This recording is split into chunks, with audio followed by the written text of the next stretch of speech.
समझाता हूँ। आपने एक व्यक्ति का नाम सुना, ओशो रजनीश नाम था उनका। क्या खास बात थी उनमें? दार्शनिक थे और बहुत तार्किक बात करना उनको आता था। आप किसी मुद्दे पर उनके विचार पढ़ेंगे तो हिल तो जाएंगे ही, बेशक आप अंत में स्वीकार करें ना करें, लेकिन वो दिमाग मतलब खोपड़ी हिला देते हैं, ये बात सही है।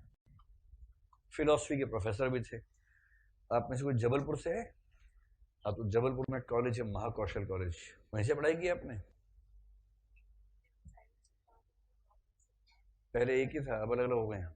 हाँ, तो महाकौशल कॉलेज में ओशो रजनीश प्रोफेसर थे, ये पता है आपको? ये नहीं पता? ये भगवान! महाकौशल कॉलेज में पढ़ाई करते थे, फिलॉसफी पढ़ाते थे। फिर बाद में वो हट गए वहां से और उन्होंने अपना चिंतन मनन शुरू किया। बहुत अच्छा तार्किक प्रवाह था उनकी बातों में। भारत के लोग पागल होने लगे, अमेरिका गए तो अमेरिका पागल हो गया, यूरोप गए यूरोप पागल हो गया, और अमेरिका में एक शहर बसा दिया, शहर का नाम था रजनीशपुरम।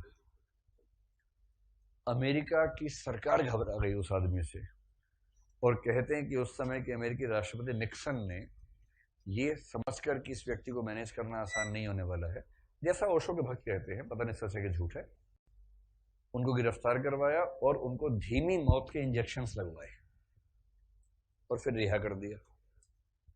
एक समय ऐसा था कि दुनिया के लगभग 180 से 200 के करीब देशों ने ओशो रजनीश को वीजा देने से मना कर दिया, अपने देश में घुसने से मना कर दिया। इतना खौफ था उनके विचारों को लेकर कि ये आदमी आएगा, इसकी बातें सुनकर लोग पगला जाएंगे। सुकरात जैसा कुछ कुछ भाव था। तो फिर वो भारत में है तो पुणे में उन्होंने एक आश्रम की शुरुआत की। आश्रम अभी भी चलता है, वो तो नहीं है लेकिन चलता है आश्रम। फिर उनकी मौत हो गई। वो जीवन भर बड़ी तार्किक बात करते रहे, तर्क की बात करो, कल्पना की बात मत करो। अध्यात्म को मानते थे लेकिन अध्यात्म को तार्किक तरीके से डिफाइन करते थे। जैसे कबीर है, आध्यात्मिक हैं, भक्त हैं, ईश्वर की बात करते हैं, किंतु तार्किक सीमाओं में रह के बात करते हैं, अतार्किक बात करने से बचते हैं। उसके बाद चेला जो होता है वो चेला ही होता है, किसी का भी हो। चेलत्व तो एक अपने आप में गुण है। तो चेलों ने सोचा उनकी हम जीवनी लिखी, 8 खंडों में जीवनी लिखी। मैं बहुत शौक से खरीद के लाया कि अपने प्रिय दार्शनिक के बारे में पढ़ूंगा, और वो 8 खंड रखे हैं। पहले खंड के 10 पेज पढ़ने के बाद मेरी हिम्मत हुई पढ़ने की।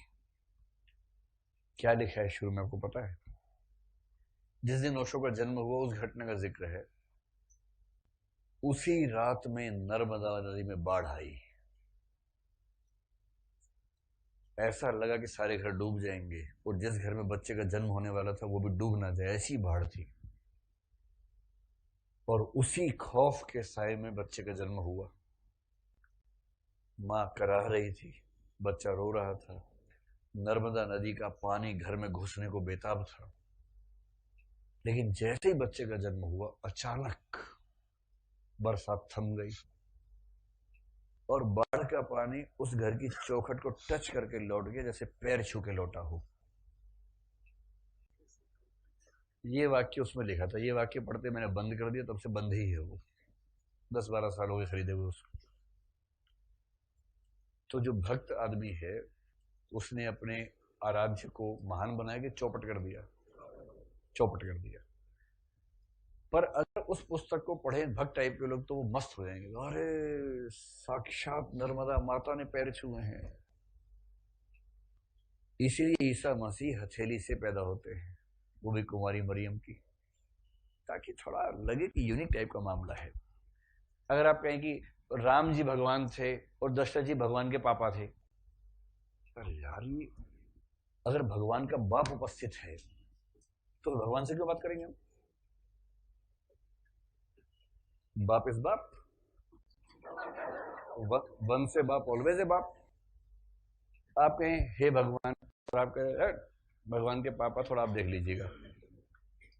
तो फिर कुछ कल्पनाएं करनी पड़ती हैं कि दशरथ के यहाँ पुत्र नहीं हुआ था लंबे समय तक, फिर एक यज्ञ हुआ, यज्ञ से ईश्वर ने उनको आशीर्वाद दिया, आशीर्वाद के बाद प्रसाद था, प्रसाद रानियों ने खाया, उसके बाद तीनों रानियों को पुत्रों की प्राप्ति हुई। ये जो गप्पें होती है, गप्पें इसलिए होती है ताकि थोड़ी सी महानता का आवरण लग जाए और लगे कि ये सामान्य परंपरा में पैदा होने वाले बच्चे नहीं थे, कुछ अलग मामला था, यूनिक मामला था। तो यही